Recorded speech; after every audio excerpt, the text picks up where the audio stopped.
Final update, my sister eloped with my husband, leaving me to care for her son. 15 years later, I ran into them at a store, laughing about the burden they abandoned. Their smiles faded when they turned to see the healthy, thriving young man calling me mom. That day, they lost everything, and I gained the one thing that mattered most. I clenched my teeth, wondering how he could smile so casually. Todd had left me, and Mary had abandoned Matt. Matt and I had an unspoken agreement never to talk about it, but he must have understood what had happened. Yet here were Mary and Todd, acting as if nothing was wrong. After 50 years of hiding, they had the nerve to approach me as if nothing had changed. "What do you think you're doing?" I let my anger show, but Mary only laughed it off. "Oh come on, Gemma, aren't you glad you got to spend time with Matt?" I was speechless at her audacity, unable to hide my disgust. "Oh, don't be so mad, let bygones be bygones." I forced myself to keep my composure, knowing these two had no remorse for what they'd done. "And that brat of yours? How's he doing?" Her words left me speechless while Todd laughed beside her. "Don't listen to her, Matt's not some dying kid." I looked at them, wondering if they could even be considered human. "What? You're still single, Gemma? Did you miss your chance?" "Well, Mary and I are still madly in love." I didn't want to entertain their questions, knowing it would only make them happier to see me frustrated. "Are you still bitter about being left? You can't even ask for alimony or child support." At that moment, I felt a strange sense of satisfaction that I hadn't let them get a reaction from me. I decided it was time to end the conversation. "Well, Mary's kid may have been a failed experiment, but our daughter is perfectly healthy." That word struck me, and I turned to him with a question. "How old is your daughter now?" "She just turned 14. She's the cutest thing ever." Todd was clearly doting, but Mary's expression turned tense. I decided to press a bit further, sensing there was more to the story. "So you got pregnant after you left, huh?" Mary's expression hardened even more. She'd been gloating just moments ago but now looked nervous. "I had a hunch," I said, testing it. "Is she really Todd's child?" Mary visibly flinched, and Todd looked stunned before quickly responding. "Of course she is. She was born a year after we started living together." I maintained my distance as Todd edged closer, trying to assert his claim. "Well, that's questionable, Mary. You were meeting all kinds of people while you left Matt with me." Todd looked shocked as I continued, the truth dawning on him. "When I had a detective investigate them after they ran off, I'd learned Mary had been seeing other men on the side. On weekends and sometimes even weekdays, she would leave Matt with me to go out." Todd, who thought he was her only one, couldn't hide his disbelief when he discovered what Mary had been doing. "No way," he exclaimed, looking at Mary in shock. "But we spent the weekends together. How could she have time to meet other men?" "Well, during the weekdays while you were working," I replied coolly, "she was having a great time with others." Todd's face went pale as he realized the truth. He looked at Mary hurt and confused. "You told me you were exhausted from working for Matt's sake." Mary stayed silent, looking down. "Then why did you marry me? Was I just convenient?" Mary didn't respond. It seemed like she hoped the conversation would just end. Todd was the most financially stable out of all the men, wasn't he? Mary's eyes widened as she raised her voice in panic. "Stop it." Todd looked at her with a mix of anger and disbelief. "Is that true? Was I just your ATM?"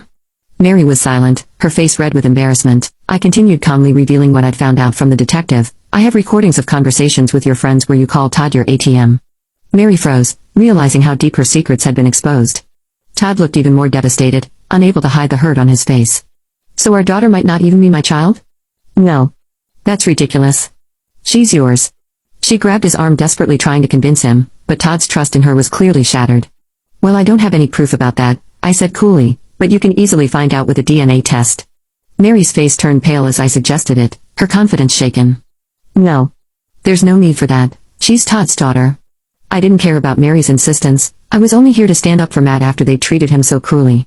"Whatever you two decide to do is your business," I said firmly, "but remember I've raised Matt with love and care and that will never change." Mary and Todd looked defeated as I started to turn away. Just then, I heard Matt's voice behind me. "Mom. Are you ready to go?" "Oh. I'm so sorry to keep you waiting." "It's okay, let's go."